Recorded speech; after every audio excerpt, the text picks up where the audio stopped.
everyone. Welcome back to the Psychedelic Entrepreneur. We have today here Kat Gordon, who is a former client of mine and a friend. Hi, Kat. Thank you so much for being with us. Hi, Beth. Thank you so much for having me. I'm so honored to be here today. So excited to share all about you. So, Kat is an herbalist, plant spirit guide, weaver of sacred spaces, and the founder of Yarrow Resilience Institute. By the way, I have been told that it's actually yarrow. Yeah, that's the whole thing. The whole pronunciation. I personally am a yarrow person. It's like the potato thing. Oh, okay. Um, Okay. Because yeah. I say yarrow, but my friend's daughter's name is yarrow. Anyways. So I'll tell you a little bit more about Kat. So Yarrow Resilience Institute.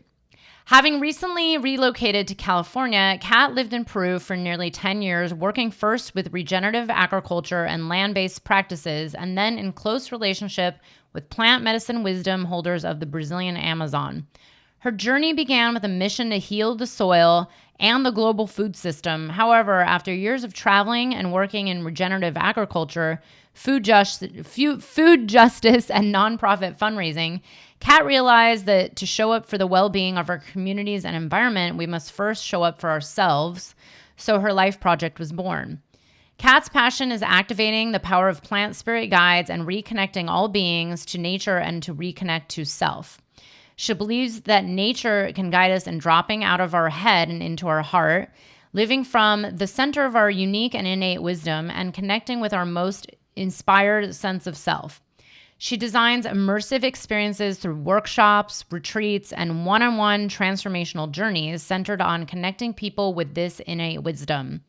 Her offerings are woven from the various modalities she has immersed herself in, including cacao ceremonies, plant immersions and dietas, plant spirit work, yogic philosophy, Reiki, traditional herbalism, and the wisdom of the ancient Amazon Huni Queen lineage she's learned so much from. And we will have right here in this show notes her website and how you can contact her and work with her. I know as a client of mine, I have actually worked with her, and we'll get a little bit more into that. And Kat, the first question I always ask everybody is, what was your path? What led you to the career that you have, the business you're growing right now, and how did you get from one to the other? Like, let's hear a little bit more about the path.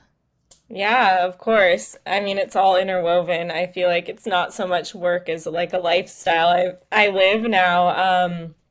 Let's see. So I kind of mentioned, or you kind of mentioned in my bio, my passion point that I discovered pretty early on, around like 19, 20 years old, was regenerative agriculture. So I got into that through my mother had breast cancer twice, so I was always very interested in like health and well-being, wellness, kind of like alternative ways of taking care of oneself. I was a pretty high level athlete, so I was very, interested in how the body works.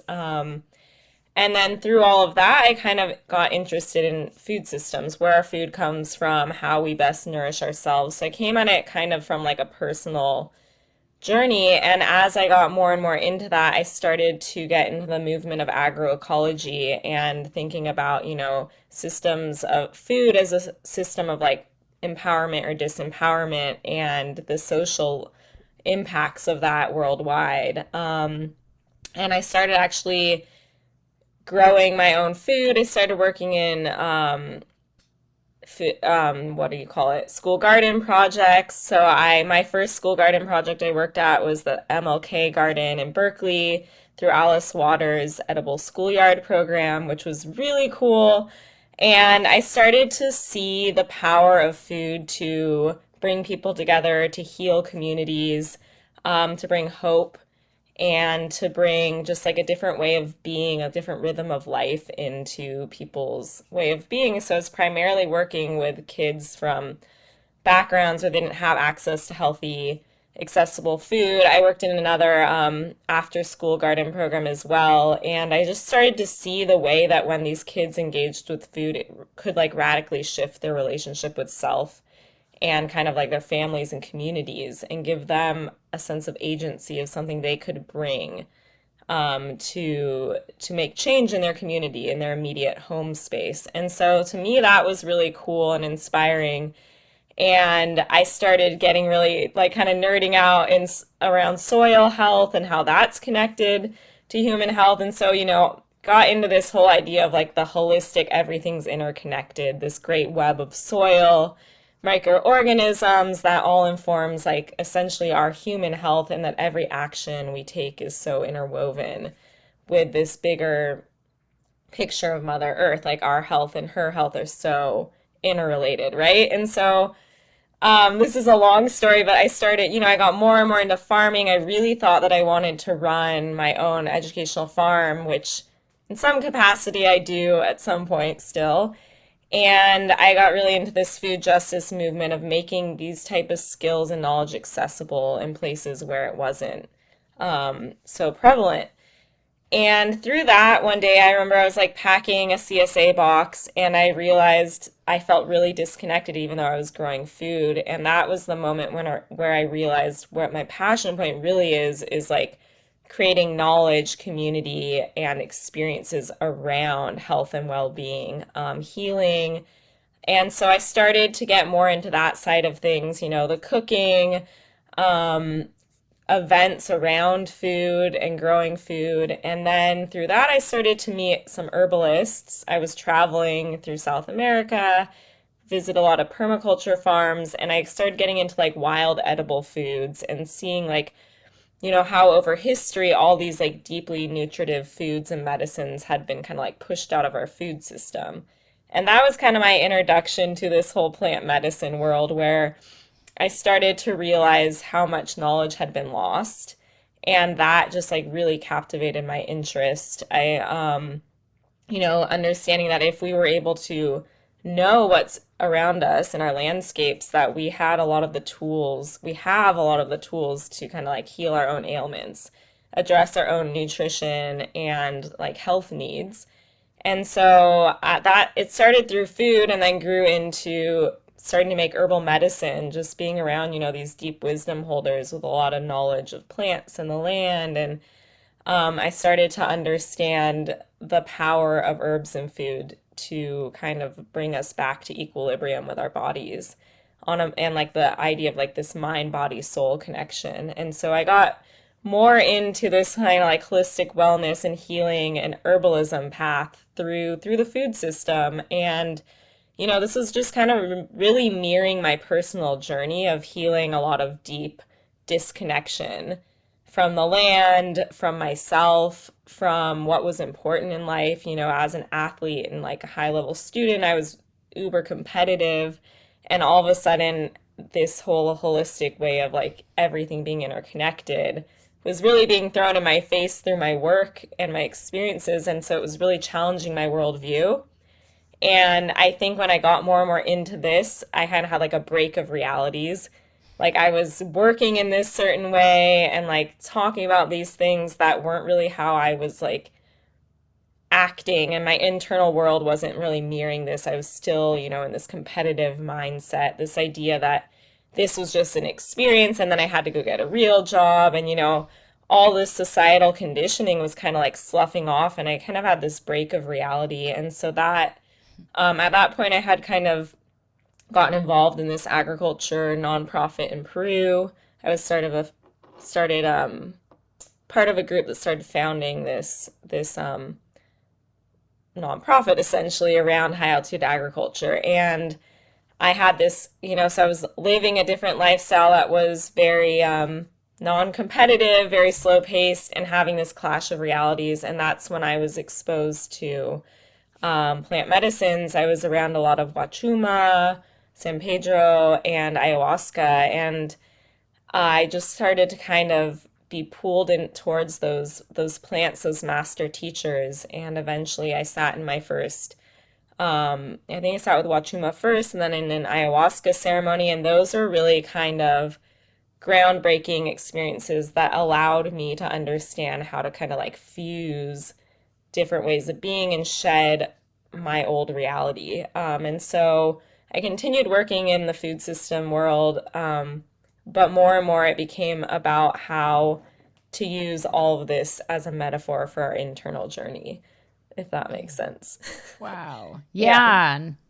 No, that's an incredible background, and it's so powerful because it is really connected to the work you're doing now and what brought you to where you're at, and the kind of the spaces that you hold. And well, let's talk about the what you're up to now.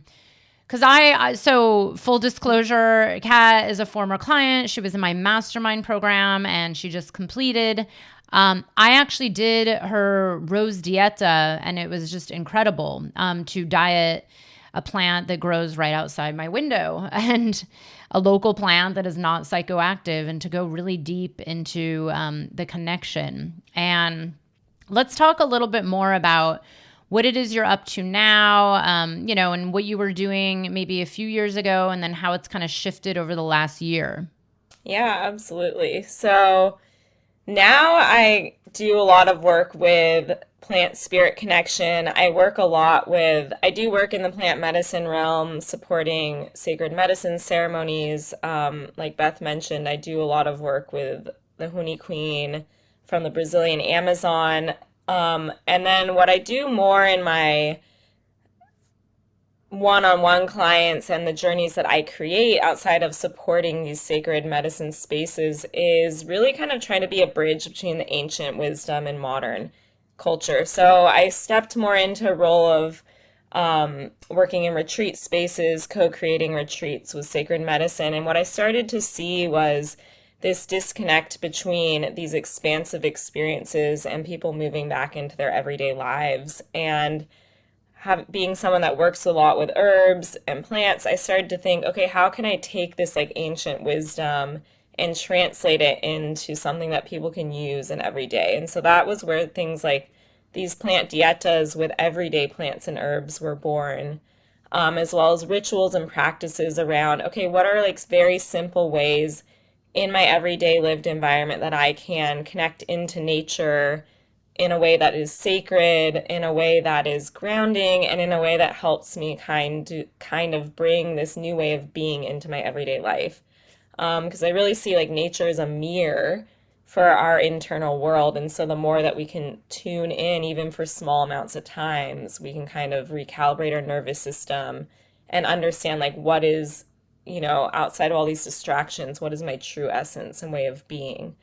And so the main thing I've really been working with, Beth mentioned, is this rose dieta over the last year has been something that's just really blown up. And that has been this beautiful journey of taking the concept of a master plant diet from the South American shamanic tradition and translating it into how to use something that's right outside our doorstep. And so it's this whole idea of working on a physical level with a plant for healing, but also on a psycho-spiritual level. Understanding that each plant each has an actual spirit, and that each plant spirit has a particular message for us.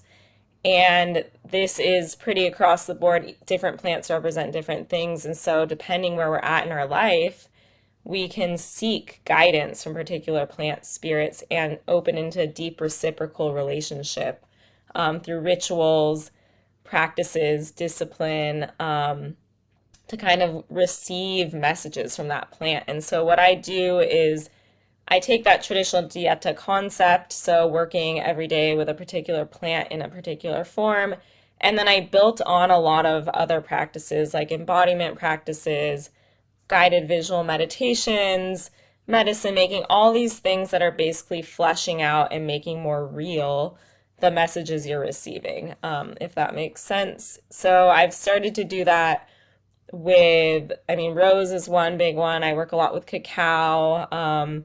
I tie a lot of that into work with Mother Nature, womb work as well. So that's a big part of it. Everything's connected. So yeah.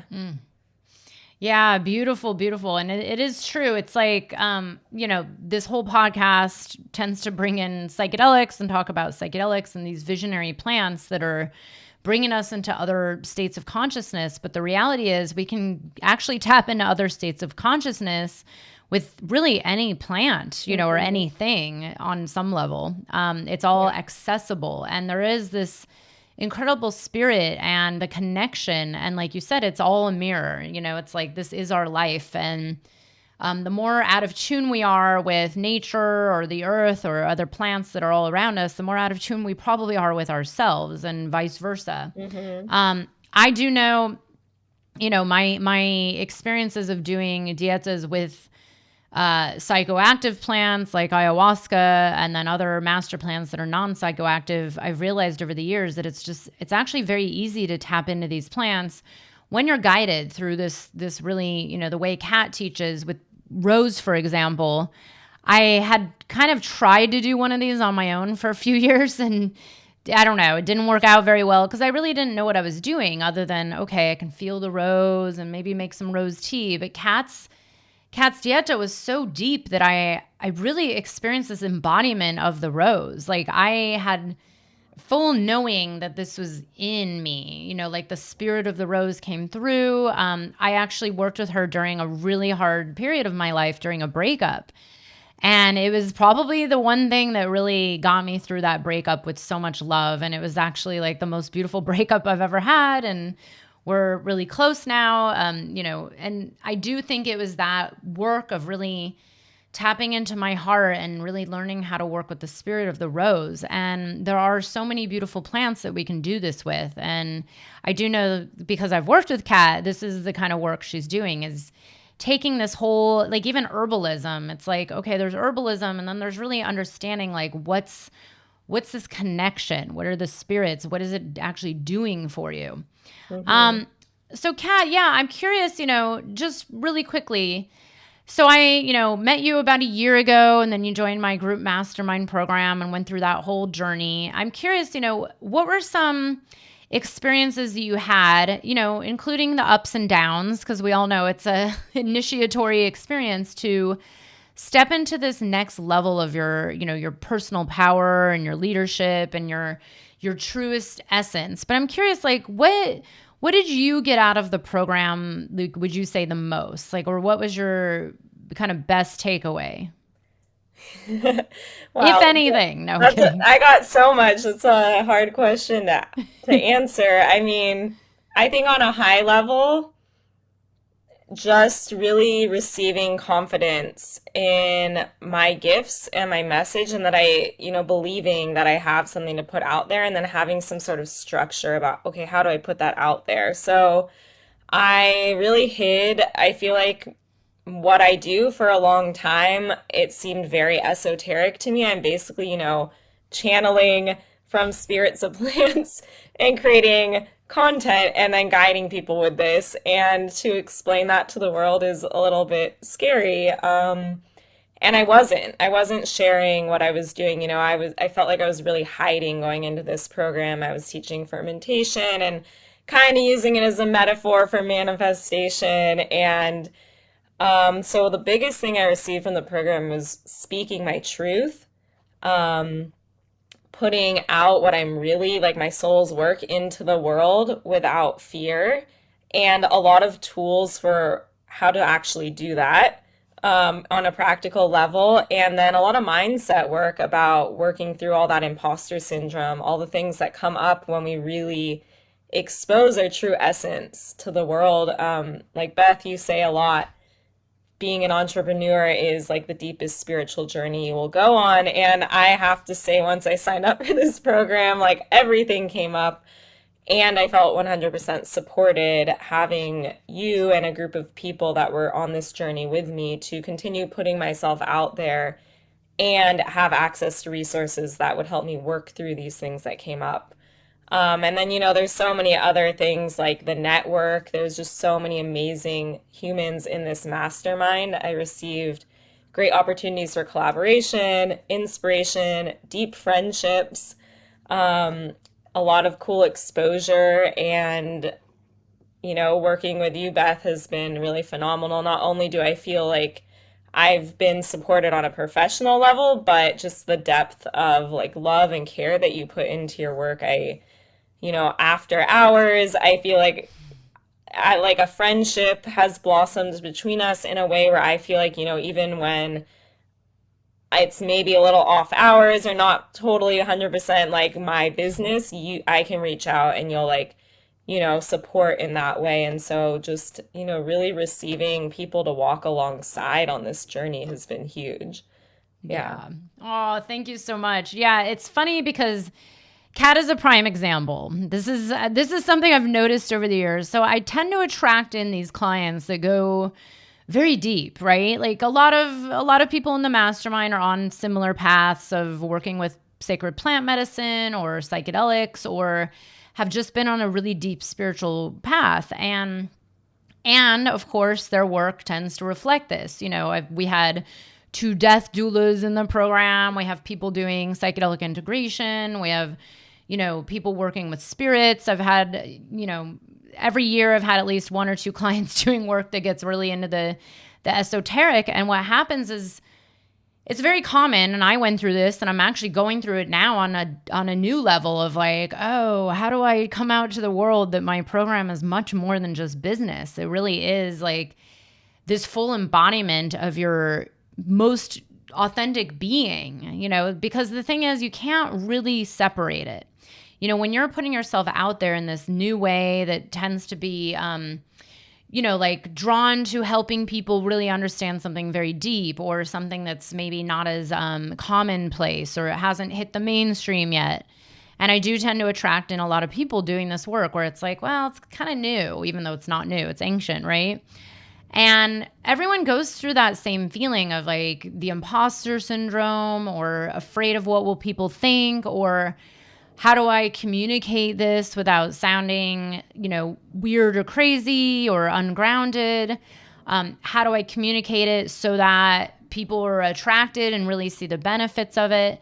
And this is a big part of, there's the tangible, and then there's the inner work of like, okay, believing in yourself and having the confidence to know that your path was given to you for a reason, and now you're able to share it with others and help them on their path. And it's hard for everybody. I always say, whether you're doing psychedelic work or you're a life coach, it's that same process of just coming out and talking about yourself and telling stories. It's definitely not easy. And especially, when I met Kat, I was like, oh my God, you have so much more wisdom and knowledge that most people even have, especially in this plant medicine world. There's a lot of people jumping and flocking to it and really interested in it, but maybe people haven't gotten to the depths of understanding how it works, and how, it's not just the one plant or the two plants. It's like all of the plants. It's all the realms. It's the soil. It's the water. It's the sun. I mean, we could go on and on. Mm-hmm. So let's talk a little bit about that as well, because I know this is some of the work that you do, and you've talked about,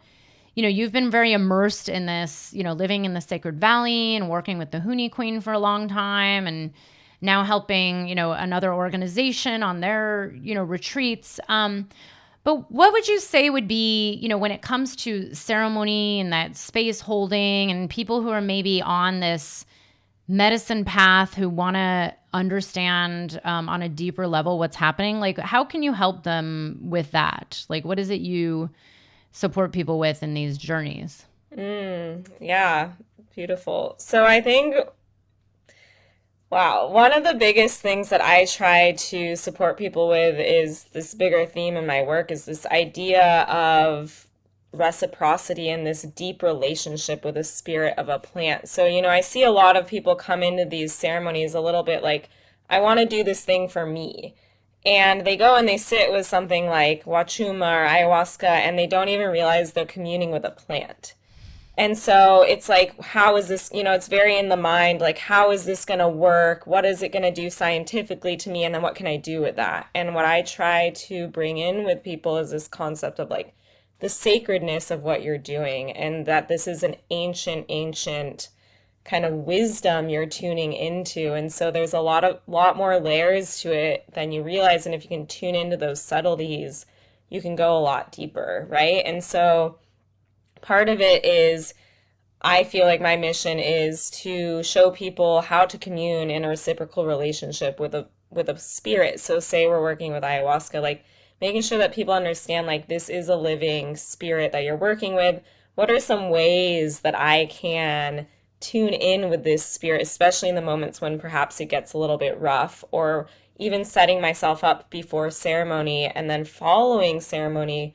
How do I continue to stay on this frequency of this sacred frequency that I've tuned into? In what ways in my everyday life can I continue communing with, respecting and honoring Mother Nature, this spirit that I've opened a relationship with? It doesn't just start and stop in this ceremony. It's kind of this huge lived experience that once you're on this frequency, you can tap in and out of.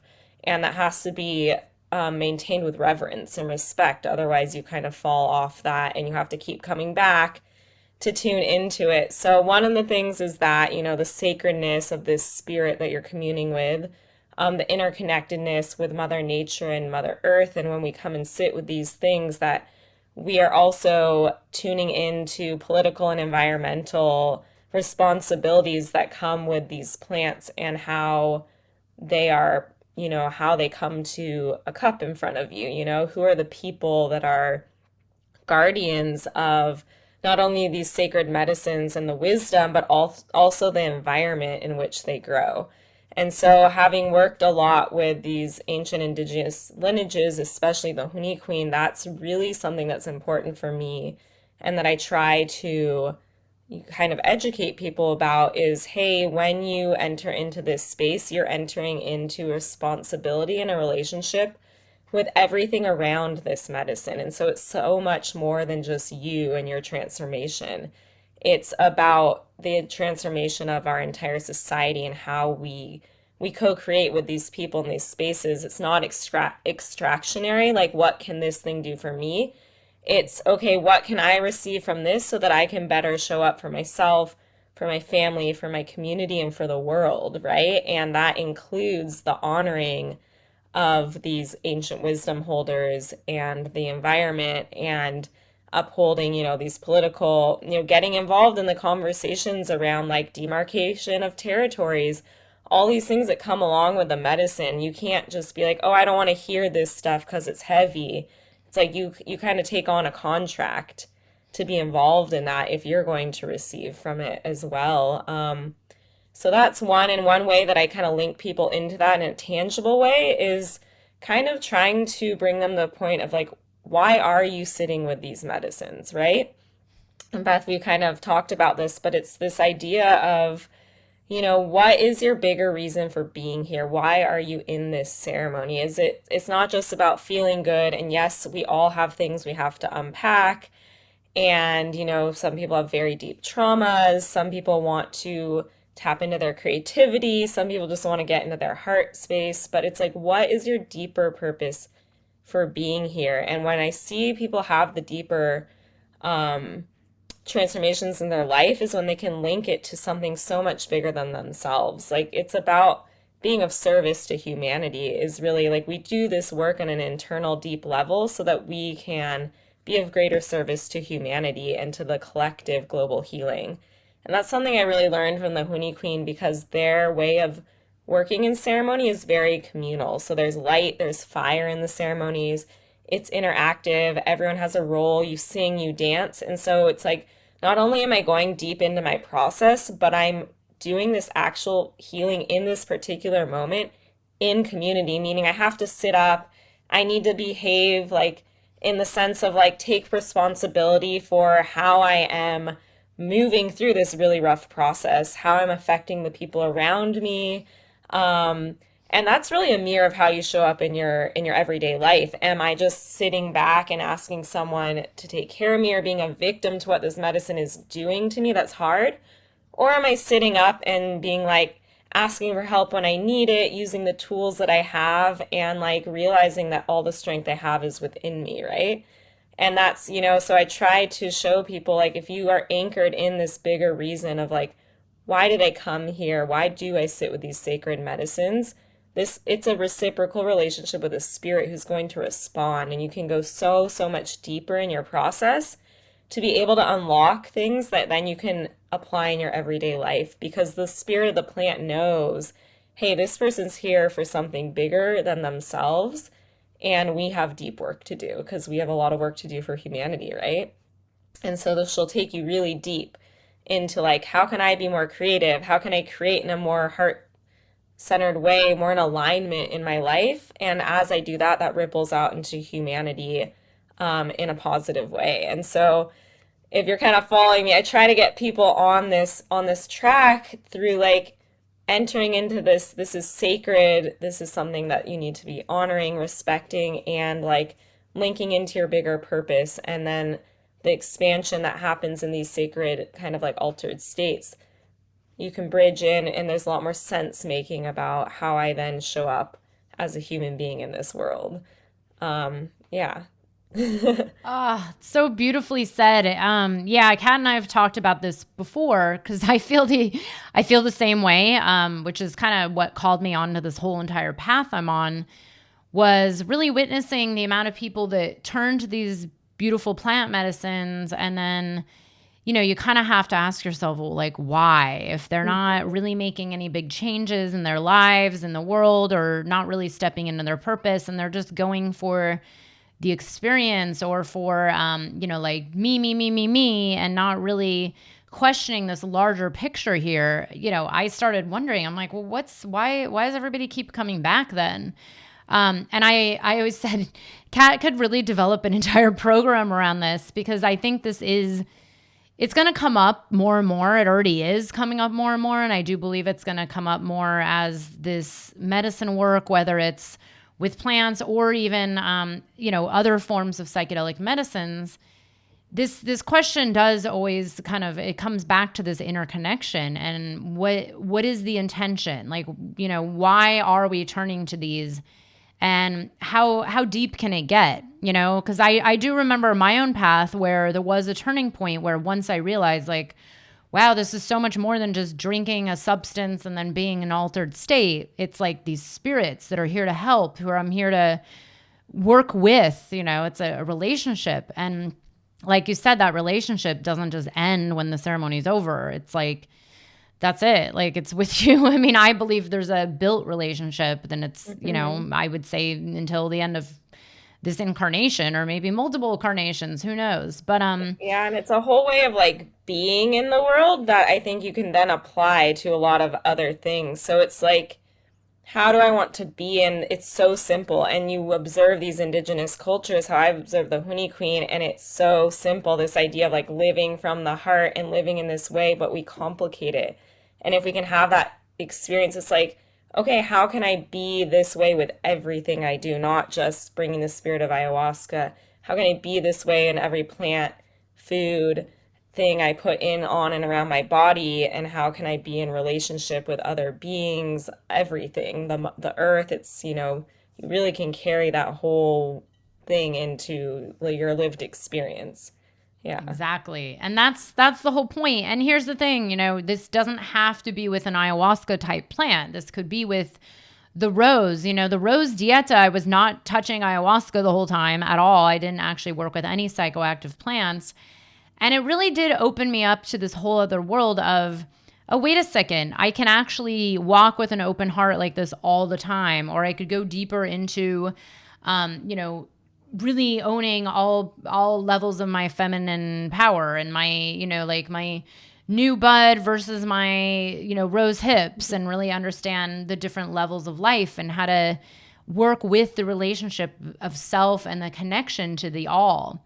And this is why, Kat's work, these deep journeys and these deep dives and these whole experiences with plants are not just like, hey, heal yourself and that's it. It's much deeper than that. I mean, a rose dieta, I could have just, originally I was told, oh, just drink some rose tea. And I'm like, that doesn't work, right? This is building a whole entire relationship with plant spirits. So Kat, let's talk a little bit more. I'm going to just throw in a couple more of these questions about, I'm curious, as you were in my mastermind, because it was interesting. I saw you grow and I saw you go through ups and downs, like pretty much everybody, including me. I mean, this is always part of the journey. There's always going to be, things in your life that serve you are getting stronger, and those things that maybe don't serve tend to fall away. I'm curious, I'm curious if you noticed any effects on your life that had nothing to do with your business by being in this group. Like, is there something that you noticed change or shift, or maybe even I've had people report like those around me started shifting, or my friends started treating me differently, or my partner saw me differently. Like, did you notice any of these shifts that actually have nothing to do with your tangible business at all? Yeah, absolutely. I mean, I think essentially I stepped more publicly into my truest essence. And I mean, I'm still on that journey, that feeling when I'm in alignment and not. And I think that radically shifted a lot of my relationships. So for some people, it was really triggering in both my romantic and personal life. There were moments of triggering and really like beautiful growth that came out of that. And seeing how I responded to being challenged in certain ways and how I had the opportunity to step up, show up differently, and almost had a responsibility. Like it was no longer about me, it was about the commitment to living my truth. And I think as I started to speak more openly about what I do, in a business point of view, it's also started to shift a lot of my personal relationships with people who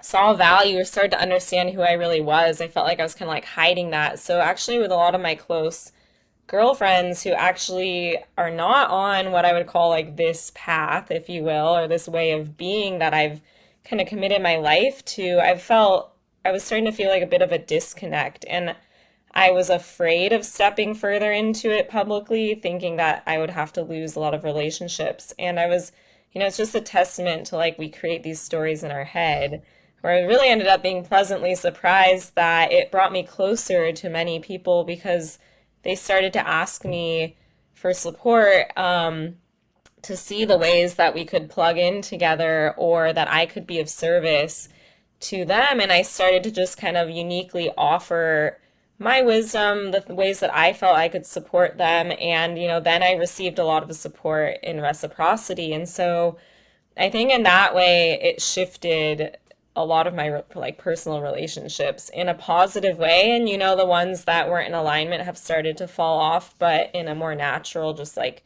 beautiful way of shedding, like we shed and transform. And more than anything, it just gave me the perspective to just like honor everything where it is, honor and be in truth, and that a lot of things will just come into alignment in that way. So, yeah, it definitely shifted. I'd say like personal relationships, improved my relationship with my family as well, because they had a better sense of like what I was doing in this world. It's like when you're hiding, there's a lot of this like weird uncertainty moving through and around the people around you, and you don't feel supported, you feel very alone. It's this idea of like being in a state of contraction, and I felt like I stepped into a state of expansion in my personal life a lot as well. Yeah. My also a lot of things that started to unlock, as I unlocked my just like got out of my own way, I started to unlock like a lot of like chakra unblocking happening. Like I stepped a lot more into my voice, like singing in ceremonial spaces and um, playing instruments, and all these things that I just had so much blockage around just start to like flow more and more, which I guess, it's not tied to my business, but it is tied to my way of being, and the way that the capacity for what I can do in the spaces I hold now has expanded as well. So that's cool. Yeah. Ah.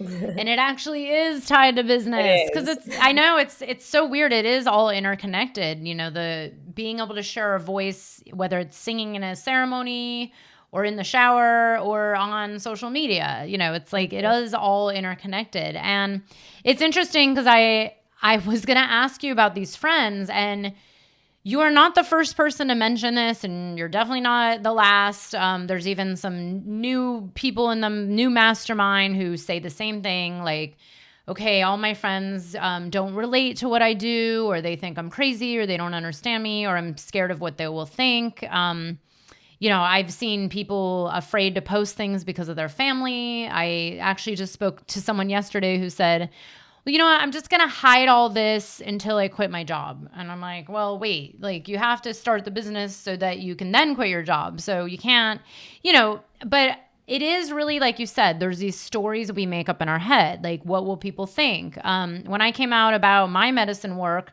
I thought I would lose all of my friends. I only lost one friend. And, she also kind of cut off everybody else as well. So it wasn't personal to me.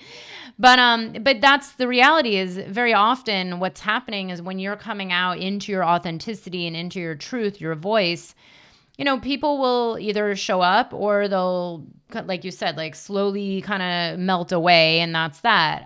But for the most part, there is this fear because everybody goes through it. Like, what will people think? Or, my family doesn't understand me. But what actually happens is when you start to come into your power, your personal power, your voice, your truth, your authenticity, people actually first of all, they feel your energy. They feel the shift. Like I can see a shift in you completely, every one of my clients after a year, it's like, you're a different person. Like energetically, you show up differently, you look different, you radiate differently. And people start to attract to that. They're like, well, what is it you've been doing? What are you offering? Is this, and then that's where people say like, you know what, actually I could really use your help. Someone who's actually finishing up the mastermind in the next month, had a call with me recently and she said, well, none of my friends are ever going to want to work with me. And I said, you know what? I'm going to make a bet with you. So give it 2 to 3 years at the max. Like, honestly, it'll probably happen within a year. I said, I want you to just shoot me an email when you get your first friend as a client, because it happens all the time. It's like, we can't just cut off people that we know because we think that they're not interested. But what happens is they start to get more and more curious as you're sharing about plant spirit work or a rose dieta or medicine. They're like, hey, I want to learn more. Oh, okay, you have a workshop. Let me attend. People forget that the world is getting more and more curious. People are waking up. People are interested. And also at the root of all of it, people need help. And very often people don't know where to turn to. So when they see you, sharing something or sharing your own journey or sharing about your own, something you went through that you came out of, they want to know how'd you do it.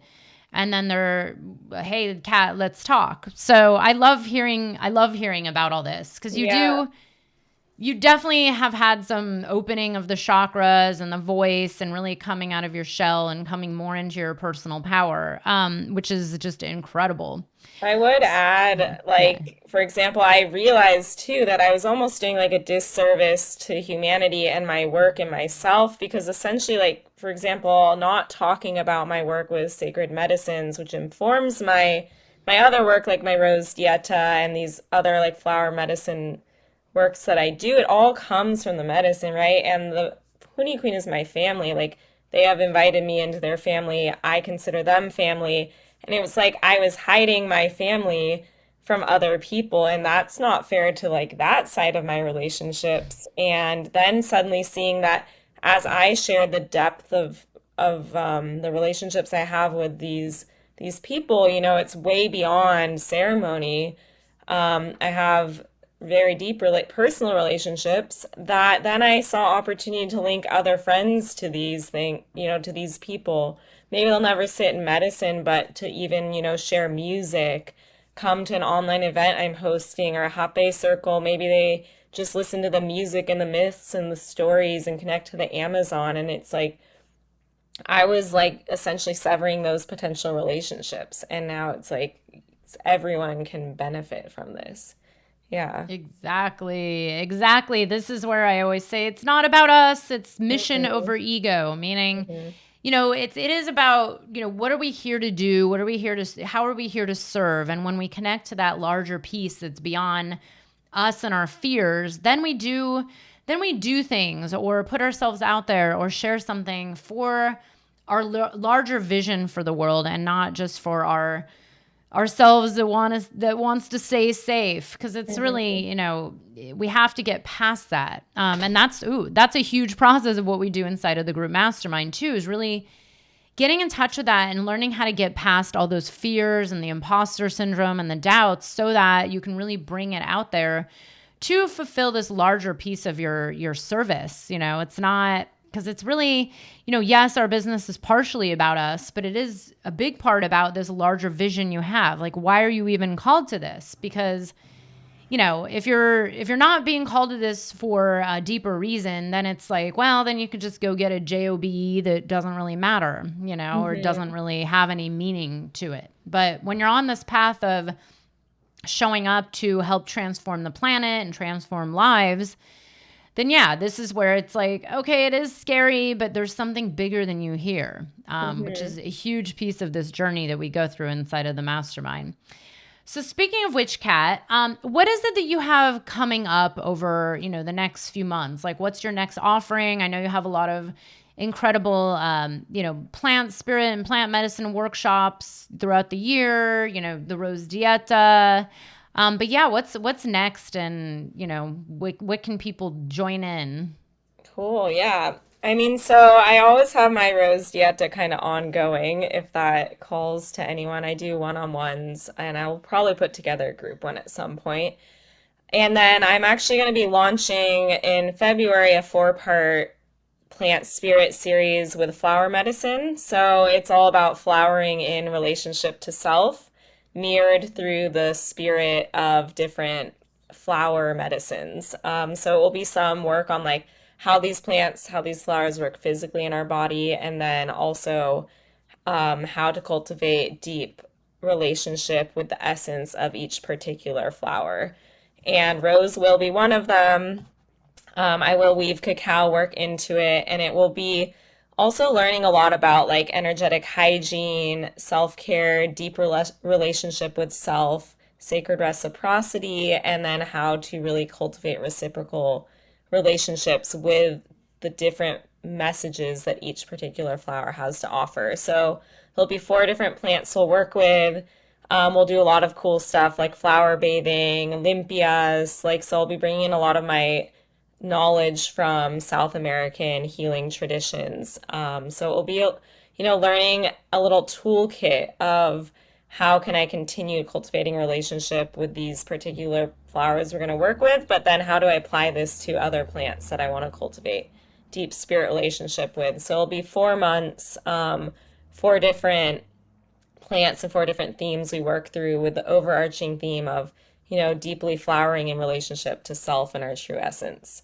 So that will be online, and it will be a mix of group and one-on-one work. And yeah, I'll be launching it in February. So through my Instagram as well as through my website, you can get information and sign up.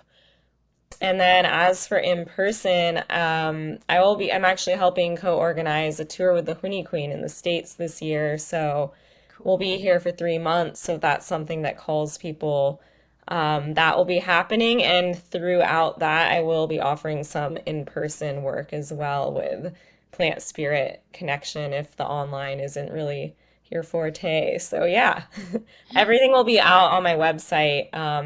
But really that 4-part series is the thing I'm really most excited for. It's something, a new kind of program. I actually channeled it last week, coming off of a journey. It just kind of like downloaded through me. So I'm very, very excited to bring that into the world. Ooh, sign me up. Sign me Yeah. up. Because it's funny. That's actually the flowering into yourself is kind of a theme for my year. And I personally, Kat knows this. I personally have been working with flower essences for a long time, and I'm now working with a particular one. And it's, it's interesting because I'm looking at the bottle and I'm like, well, I know some of these flowers, but I don't really know the others. And I've never even seen one of them in real life. They're plants that I could actually grow right here in my yard. And it is that deeper connection that really has you really understand how it can be that ally and that support to really help us on so many levels. Like I personally, I had a really hard year last year, even though it was deep and profound and beautiful. And looking back, like the couple things that really saved me it was the Rose Dieta and then this flower essence I've been working with, were probably the biggest things, you know. And then I went on a vision quest, which included zero medicine whatsoever. It was just the medicine of being on the earth and talking to the trees. And I was like, wow, I had a year of like practically no psychoactive medicine or very little. And I had the biggest profound shifts just with these very subtle essences and these spirits of these plants. Hmm. So I Yeah. highly recommend taking part with Kat's 4-part series or doing a Rose Dieta or any of her work because she goes deep. And now it's time that the whole world knows. Yes. Yeah, and it'll be fun. You'll get a little medicine bundle of flower medicine I've made, and then you'll also have the opportunity to really create your own relationship with these plants. So yeah, let's go deep. The plants Yes, have a lot to great. tell us. Great. Yes. Oh my God. All you have to do is ask and talk. Yeah. So last question before we head out, and we'll have all the links to Kat's program and Kat's work and her Instagram right here, and feel free to reach out to her. She's very open and available to talk to. But Kat, last question about your journey through the year in the mastermind. Who would you say that this program is for and not for? Like if there's people that are kind of like, ooh, I'm scared, but I don't know, I'm not sure. Like, you know, what would you say to them, or who would you say this program is good for? Hmm. Everyone. Mhm. So I would say, I'll start with the who I think it's not for. Maybe that will be helpful. I think it's not for someone who just wants a formula, like how do I get X number of clients? How do I do this? We do learn very tangible skills around marketing, business, sales calls, all these things. But if you just want the nuts and bolts and you don't want to, develop your personal journey as well, then maybe it's not for you if you just are like, give me the formula and I can plug it in. Because it's so much Which doesn't deeper. work. So I think it's for the person, which I would hope is everyone who wants to go deeper, who's really like ready to go on a deep personal journey. And I think particularly those that are doing work that's in service to transformation and human expansion. And, someone that's really ready to get out of their own way and to face limiting behaviors, beliefs, ways of being that the formula is never going to overcome. So it's like someone who wants to get the practical tools and also understand the things that they're doing and that they can do differently to make these tools 1,000 times more effective because it's essentially about how they're being used, how you're being in the world, and how you're coming into alignment with your calling. So if that's exciting, then I think that's the type of person it's for. It's very Yeah. deep, personal, transformational work as well as practical, tangible skills. Yeah, It's kind of, I always say it's the mastermind's kind of like an ayahuasca it ceremony, just is. not that hard. I don't know. I definitely think there was a lot of purging, and Moments. I got lost in the middle somewhere, and then I found my way. I saw the light. So it really is a ceremony, as life is. Yeah, Um, exactly. yeah. And Kat said it, the formula, it's like you can get a cookie cutter formula from anyone, but it doesn't really work if it's not really in alignment with your soul, and you're not getting past the limiting beliefs, and you're not really starting to shift your inner being, because then it just becomes cookie cutter formula and there's no depth to it, and it doesn't really land and resonate with people anyways. And especially the kind of people that are inside this mastermind and the kind of people that are probably listening to this podcast, they're probably not looking for cookie cutter anyways. Mm-mm. What I realize is like I can be doing all the right things, but if it's out of alignment, like that vibration is felt. And so I can say the same thing, do the same formula, if you will, and if my messaging is not in alignment with my true essence, people can feel that, especially the type of people that I particularly work with, and I think most people that do this work do, they're really tuned in, and it's like, they got the bullshit radar on, and if like I'm not in alignment with my essence, that doesn't land the right way. And so it doesn't matter how beautiful it looks or if I did all the right steps. And so coming back and just having that way of coming back to center, and then creating outwards from there. is really what this program brings you into. It gives you the tools to do and the support, you know? Yes. Yeah. Awesome. Awesome. Well, Kat, thank you so much for being here. It was such an honor to have you. And most of all, it was an honor to witness you and your growth and expansion over the last year. And I cannot wait to see how much you're going to blow up and keep expanding and expanding over the next, years and lifetime. Thank you so much, Beth. Thank you for all the beautiful work and commitment to, helping all of us be better leaders in this world. Yeah, it's been Aw. beautiful. Thank you. And Thank join you. us where we'll have another interview on Tuesday. Thank you so much.